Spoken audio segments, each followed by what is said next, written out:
ಮೈಸೂರಿನಲ್ಲಿಂದು ನಾಡ ದೇವತೆ ಚಾಮುಂಡೇಶ್ವರಿ ವರ್ಧಂತಿ ಮಹೋತ್ಸವ ಸಂಪ್ರದಾಯದಂತೆ ಸಂಸದ ರಾಜವಂಶಸ್ಥ ಯದುವೀರ ಕೃಷ್ಣದತ್ತ ಚಾಮರಾಜ ಒಡೆಯರ್ ನಾಡ ದೇವತೆಗೆ ಪೂಜೆ ಸಲ್ಲಿಸಿ ಚಿನ್ನದ ಪಲ್ಲಕ್ಕಿ ಉತ್ಸವಕ್ಕೆ ಚಾಲನೆ ನೀಡಿದರು.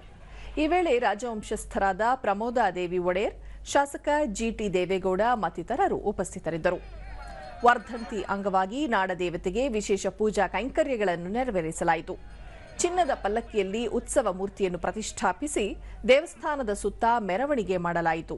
ಸಾವಿರಾರು ಭಕ್ತರು ಉತ್ಸವದಲ್ಲಿ ಪಾಲ್ಗೊಂಡಿದ್ದರು.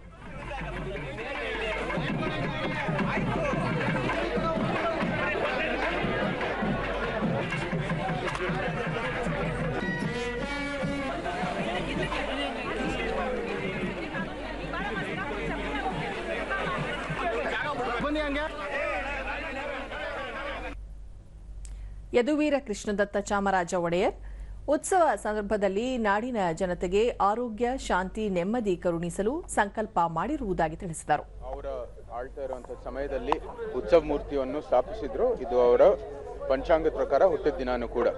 ಈ ನಿಟ್ಟಿನಲ್ಲಿ ಆವತ್ತಿಂದ ಇವತ್ತವರೆಗೂ ಈ ಪದ್ಧತಿ ಮುಂದುವರಿತಾ ಬಂದಿದೆ. ಇವತ್ತು ಸಹ ಅದೇ ಒಂದು ಪಾರಂಪರೆ ಮುಂದುವರಿತಾ ಆವತ್ತು ಕೂಡ ಇವತ್ತು ಕೂಡ ಅದೇ ಸಂಕಲ್ಪ ನಮ್ಮ ನಾಡಿನ ಸಮಸ್ತ ಜನರಿಗೆ ಒಳ್ಳೆಯ ಆರೋಗ್ಯ, ಅಭಿವೃದ್ಧಿ, ಸಮೃದ್ಧಿಯನ್ನು ದಯಪಾಲಿಸಲಿ ಎಂದು ಪ್ರಾರ್ಥನೆ ಮಾಡಿದೆ.